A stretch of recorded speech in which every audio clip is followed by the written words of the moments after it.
세 절을 함께 합독하시겠습니다. 여호수아가 여리고에 가까이 이르렀을 때 눈을 들어 본즉 한 사람이 칼을 빼어 손에 들고 마주서 있는지라. 여호수아가 나아가서 그에게 묻되 너는 우리를 위하느냐 우리의 적들을 위하느냐 하니 그가 이르되 아니라 나는 여호와의 군대 대장으로 지금 왔느니라 하는지라.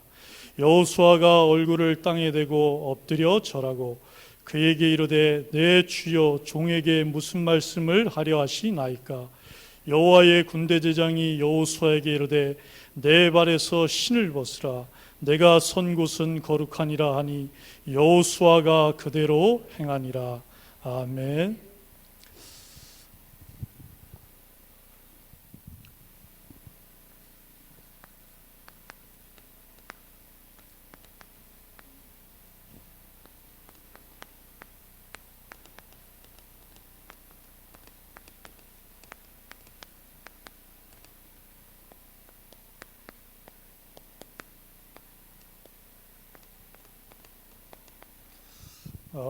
하나님이 이번 주에 여호와의 군대 대장이라는 또 언약궤의 말씀을 저희들에게 허락하셨습니다.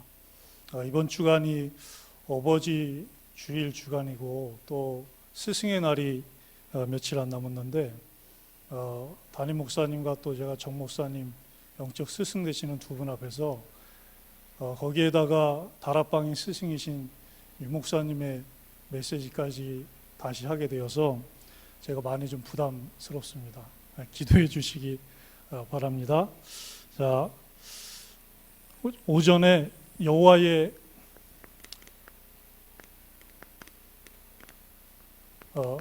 군대 대장이라는 말씀을 하나님이 우리에게 응답으로 허락하여 주셨습니다. 왜 여호와의 군대 대장이 필요하냐? 이 세상은 이 세상 임금 신인 사단이 지배하고 있기 때문에 하나님께서 눈에 안 보이는 여호와의 군대 대장을 보내셔서 여호수아를 인도하고 도왔던 것처럼 우리를 돕고 인도하겠다라고 말씀하셨죠. 그래서 이 세상에서 우리가 다른 것 따라가면 안 되고 결국에는 하나님의 언약궤만을 따라가야 되고 또 따라갈 수밖에 없습니다. 왜냐하면 하나님의 변하지 않는 완전한 기준이 바로 이 언약궤이기 때문입니다. 그래서 언약궤는 하나님의 기준이라고 말씀하셨죠. 그래서 우리에게 있어서 언약궤는 무엇입니까? 창세기 3장 15절 바로 여자의 후손이신 것입니다. 여자의 후손이 사단을 이길 것이라고 그분이 오셔서 사단을 결박하실 것이라고 분명히 말씀하셨어요. 그러면서 하나님이 아브라함이라는 믿음의 조상인 우리의 조상에게 이 그리스도의 언약궤를 아는 전도자로 생명 가진 자로 불러주셨습니다. 그래서 여호와께서 아브라함에게 이르시되 너는 본토 친척 아비집을 떠나 내가 내게 보여줄 땅 지시할 땅으로 가라.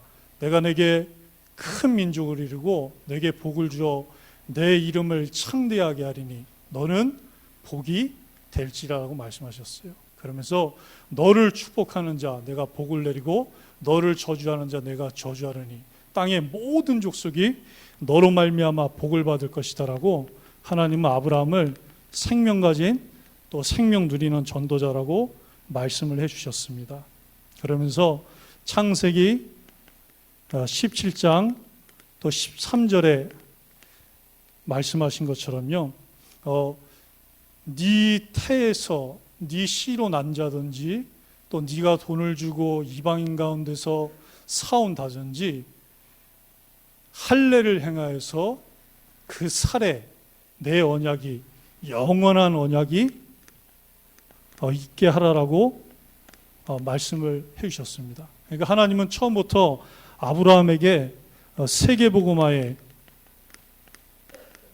언약궤를 따라갈 수 있도록 허락해 주신 것입니다. 그리고 히브리서 9장 3절에도 보면 하나님이 금향로와 그리고 언약궤를 사면을 금으로 싸고 그 안에다가 무엇을 두었냐면 언약의 돌판을 넣으셨다라고 말씀하고 있습니다. 이 언약의 돌판은 모세가 시내산에서 하나님께 받은 것이고 또 이 말씀을 이루신 바로 그리스도이시죠. 그래서 우리는 어쨌든 하나님의 그 언약궤 말씀을 따라가고 그것을 이루신 그리스도를 따라가는 것입니다. 그러면서 또 뭐가 있었냐면 아론의 쌍난 지팡이가 있었다라고 말씀하고 있습니다. 그래서 이 아론의 쌍난 지팡이를 하나님이 보이신 이유는 뭐냐면 사단에게 속아서 다시는 불신앙하지 말라고 하나님께서 모세 아론에게 보이셨죠. 그러면서 또 금 항아리에 만나가 담겨 있었다라고 말씀하고 있습니다. 하나님은 유월절인 양 그리스도의 피 바르고 출애굽에 나온 이스라엘 백성들을 만나로 책임지시고 끝까지 인도하시겠다라고 하나님 언약궤를 통하여서 말씀을 주셨습니다. 그래서 우리는 오늘 12절에 13절에 나온 것처럼 여호와의 군대 대장이 지금 왔느니라 그랬어요. 하나님은 그 여호수아에게 언약을 주시고 언약을 시간표 됐을 때 이루신 것처럼 언약궤는 지금 따라가야 될 시간표가 되는 것입니다. 그래서 하나님이 이스라엘 백성 보고 루벤 그리고 문나세 갓지파 반이 4만 명이 무장해서 먼저 앞서가라 그랬습니다. 그리고 나서 길갈에 돌비를 세우고 진을 쳤는데 갑자기 하나님이 나타나셔서 그 여호수아에게 다시 할례를 행하라고 말씀하셨어요. 무장할 때는 언제고 지금은 무장을 해제하라고 말씀하고 계신 것입니다. 그것이 우리 이치에 안 맞는 것 같고 합리적이지 않은 것 같고 비과학적인 것 같고 비이성적인 것 같지만 하나님의 시간표를 따라가면은 하나님은 그 이상의 응답을 우리에게 허락해 주시는 것입니다. 그래서 창세기 12장 4절에도 보면 아브라함이 70세가 넘어서 부름을 받았는데 그때 하나님께서 아브라함에게 여러 가지 언약들을 주시고 나서 아브라함이 그것에 대해서 계산도 하고 갈등도 할 수 있었지만 아브라함이 여호와의 말씀을 따라 가꾸라라고 말씀하고 있어요. 그러니까 나이가 많은 것도 하나님의 언약궤 앞에서는 이유가 될 수 없는 것입니다. 나이가 많을수록 80세 모세에게 찾아왔던 것처럼 하나님의 시간표가 맞기 때문에 따라가면 되는 것입니다. 그리고 15장 6절에도 말씀하셨죠. 그 아브라함이 나이가 이제 80세가 넘었는데도 자녀가 없어요. 씨가 없어요. 그랬더니 그 아브라함에게 하나님이 나타나셔서 아브라함아, 밤에 나타나신 것 같아요. 하늘을 봐라. 네가 저 무별을 셀 수 있느냐? 어떻게 별을 셀 수가 있겠습니까? 지금 아무리 과학이 발달됐어도 전 우주에 있는 별을 다 못 세고 있습니다. 그런데 하나님이 내 자손이 저 하늘의 무별과 같이 많아질 거라고 말씀하셨어요. 그때 아브라함이 여호와를 믿으니 하나님이 이를 의로 여기셨다라고 그랬습니다. 그러니까 구약 때나 지금이나 하나님은 우리에게 원하시는 건 뭐냐면 은혜로 말씀에 대한 믿음을 원하고 계신 것입니다.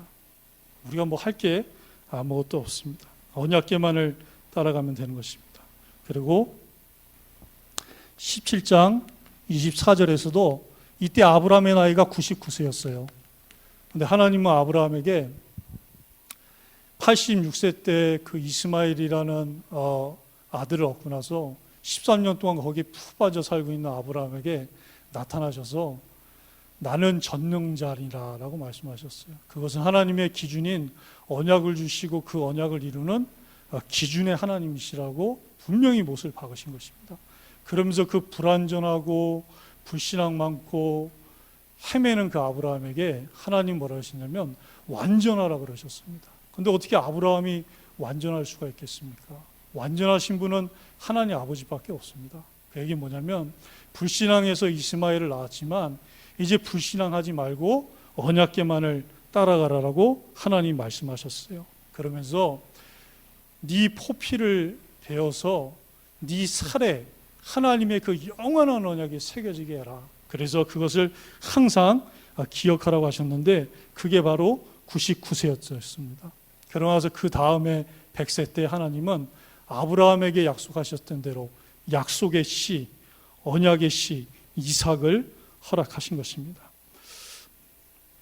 또 여호수아 3장 3절 17절에도 보면 그 이스라엘 자손들과 여호수아가 다른 것을 따라간 것이 아니라 언약궤만을 따라갔습니다. 그랬더니 요단이 곡식 거두는 시기에는 항상 언덕에 물이 차고 넘쳤는데 그 요단이 위에서부터 갈라져서 밑으로 마르고 해서 그 백성들이 마른 땅을 건너갈 수 있도록 하나님이 역사하신 것입니다. 그래서 그 이스라엘 자손들이 마른 땅을 건너가기를 마칠 때까지 요단이 말랐었다라고 말씀하고 있습니다. 또 여호수아 4장 9절 20절에도 보면 하나님이 요단과 길갈에다가 12돌씩 24개의 언약궤 따라갔을 때 기념비를 세우게 된 걸 세우라고 말씀하셨죠. 또 여호수아서 5장 2절로 3절에도 보면 그 이스라엘 백성들에게 출애굽하고 나와서 40년 동안 광야 생활을 한 그 광야 세대들에게 하나님은 할례 없는 자로 40년을 방황했으니까 그들에게 다시 할례를 행하라고 말씀하셨습니다. 다시 기준을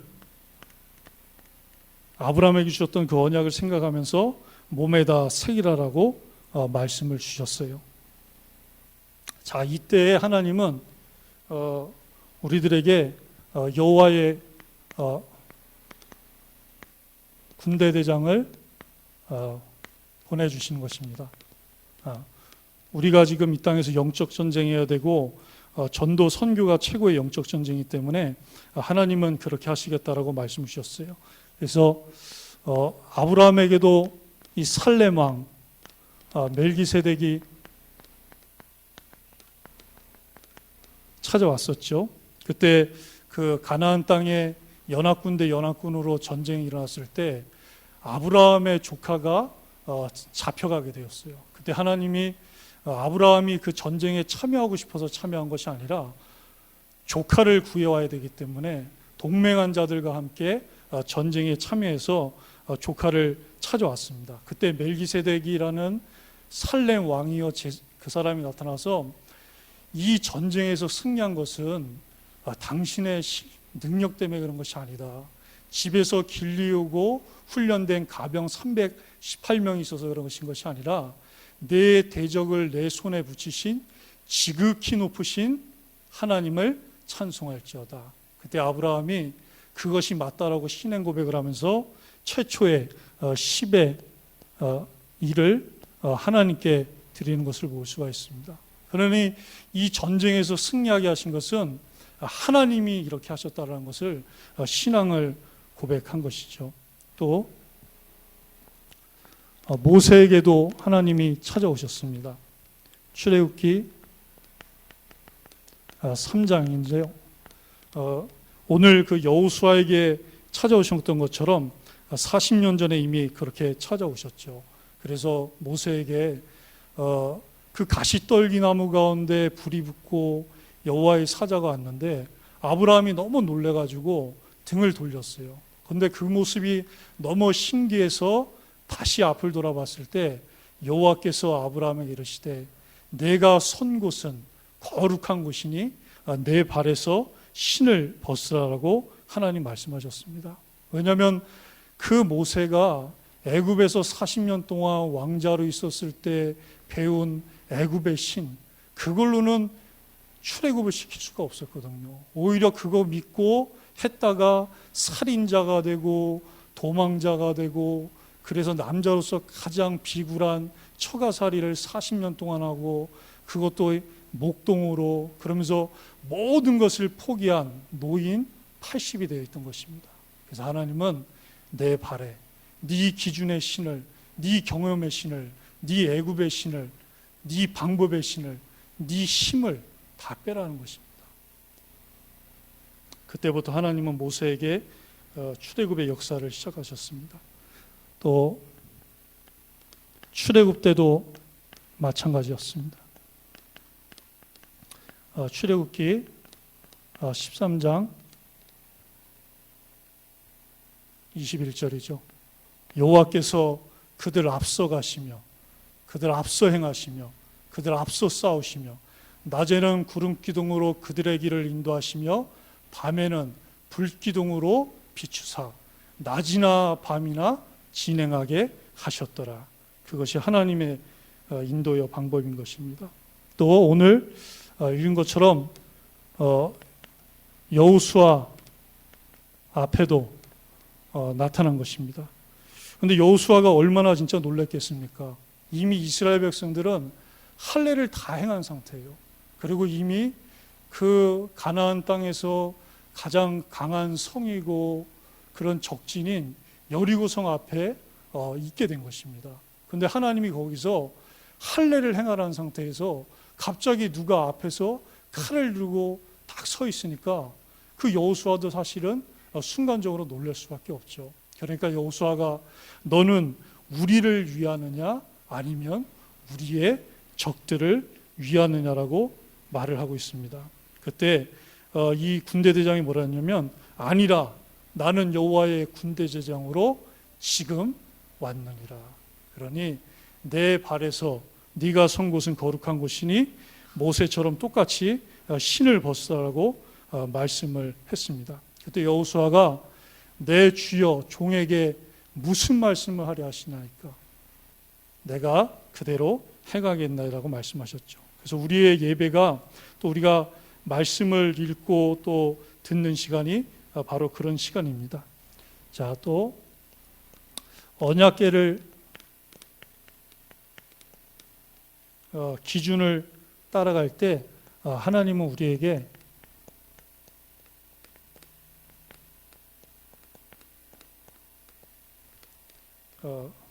응답을 주시겠다라고 말씀하셨습니다.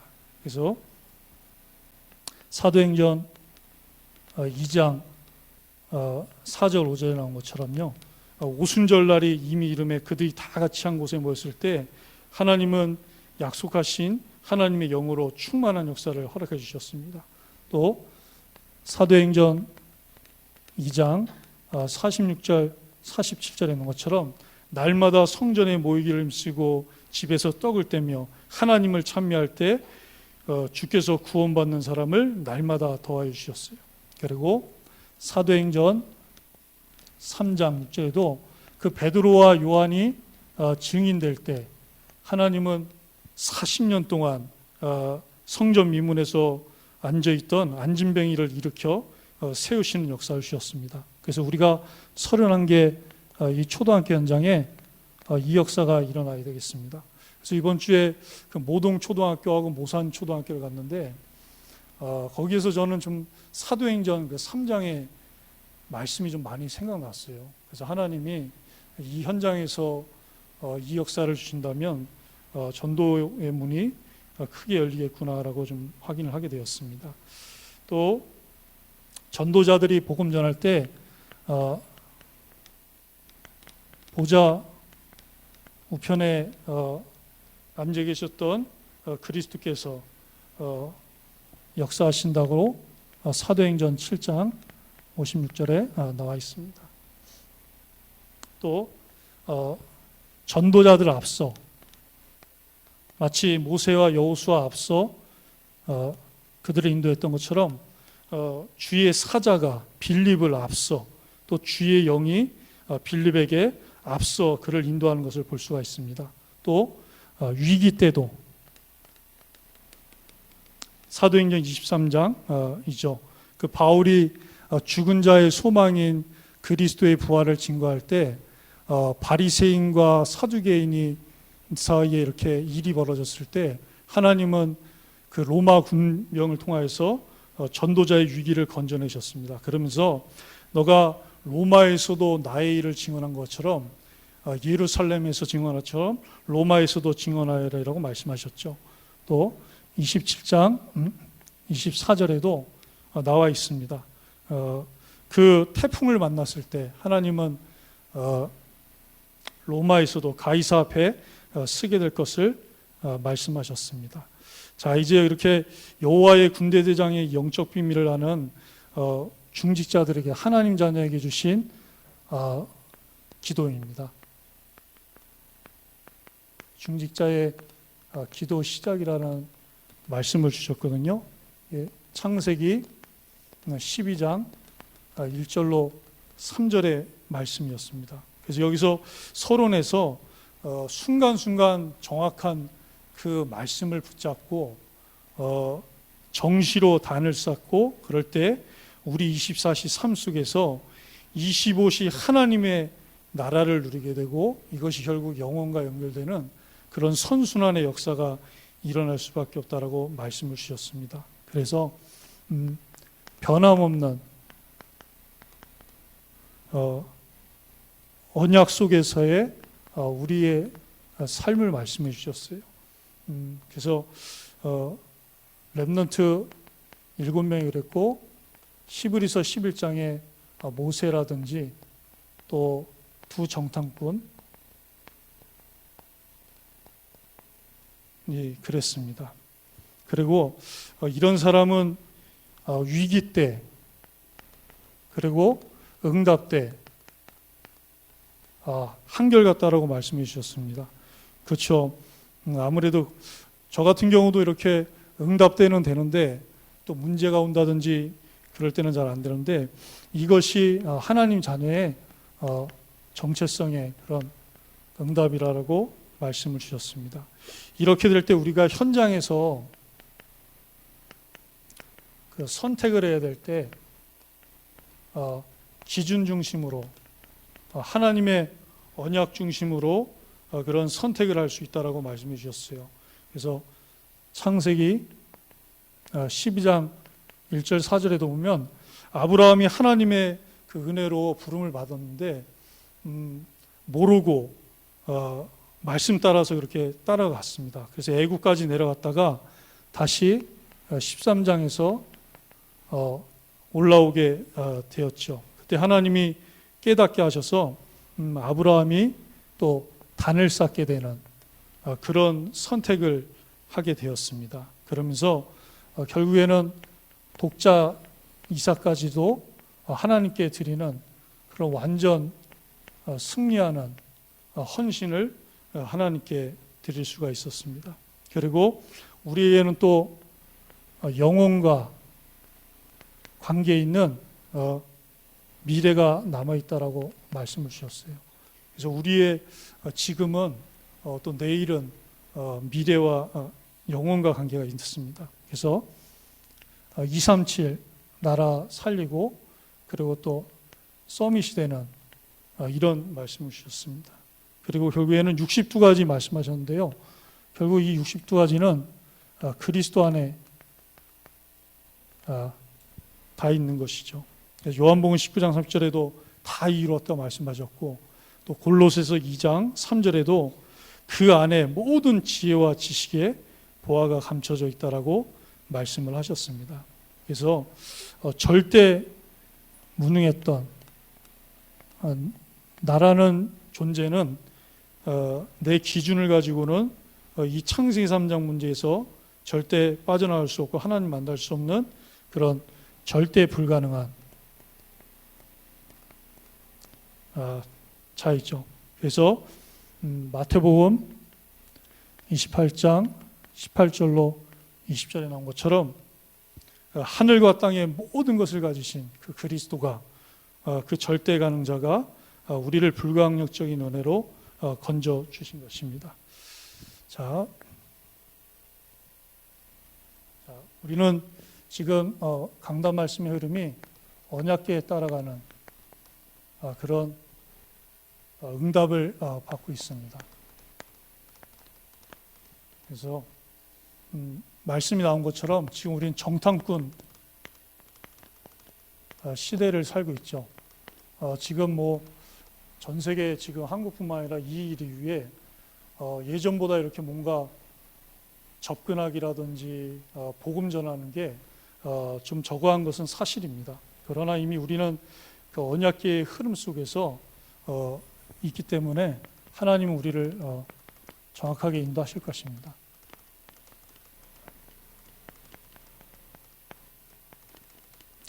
그래서 그 전도학교 때 그런 말씀 주셨거든요. 전체 그림을 보는, 그러니까 정탐꾼 시대인데 어떤 나무도 봐야 되지만 전체 숲을 볼 수 있는 그런 걸 인도받아야 되겠습니다. 그러면서 그 지역에 있는 어떤 나무인 이렇게 초등학교 현장을 우리가 세밀하게 인도받아야 되겠습니다. 그래서 마치 그 40년 전에 가데스에서 모세의 보냄을 받고 여호수아 갈렙이 믿음의 정탐회복을 하고 나서 40일 동안, 그러나서 40년 후에 그 가나안 정복과 정착이 시작된 것처럼 우리가 31개 초동에서 그런 응답을 받겠습니다. 더 암송 지금 챌린지죠. 저도 오늘 몰랐다가 나중에 알고 올렸는데요. 신명기 10장 13절에 보면 이런 말씀이 있습니다. 내가 오늘 내 행복을 위하여 내게 명하는 여호와의 명령과 규례를 지킬 것이 아니냐. 그러니까 하나님은 우리의 행복을 위해서 말씀을 주셨어요. 또 신명기 30장 14절에도 보면 오직 그 말씀이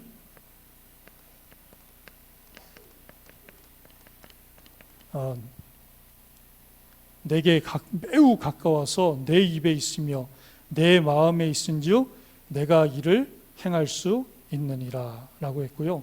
11절에서는 이것이 어려운 것도 아니요 또 멀리 있는 것도 아니요 하늘에 있는 것도 아니고 바다 밖에 있는 것도 아니라라고 말씀하셨습니다. 그러면서 신명기 6장 4절 9절에도 보면 이 말씀을 마음에 새기는데 어느 정도로 새기냐면 일어날 때든지 걸어갈 때든지 누워 있을 때든지 앉아 있을 때든지 이 말씀이 생각날 정도로 입에서 암송이 되고 묵상이 될 정도로 하나님은 새기라라고 우리에게 말씀하셨습니다. 또 여호수아서 1장 8절에도 보면 이 율법책을 내 입에서 떠나지 말게 하며 주야로 그것을 묵상하여 그 안에 기록된 대로 다 지켜 행하라라고 말씀하셨어요. 내 입에서 떠나지 않도록 하나님은 묵상의 축복을 우리가 누리기를 원하십니다. 그러면서 시편 1편 2절에도요. 도대체 복 있는 사람이 누구냐? 라고 하셨는데요. 여기서 복 있는 사람을 하나님 규정하셨습니다. 오직 여호와의 말씀을 즐거워하여 그의 율법을 주야로 묵상하는 자로다. 그래서 우리가 이제 암송 챌린지가 매일 되고 있는데 이런 기준이 하나님의 말씀이 나와 있는 대로 응답받게 되기를 우리 주 예수 그리스도의 이름으로 축원합니다. 우리 함께 말씀 붙잡고 또 369 기도 내용 붙잡고 합심으로 기도하도록 하겠습니다. 살아계신 하나님 아버지,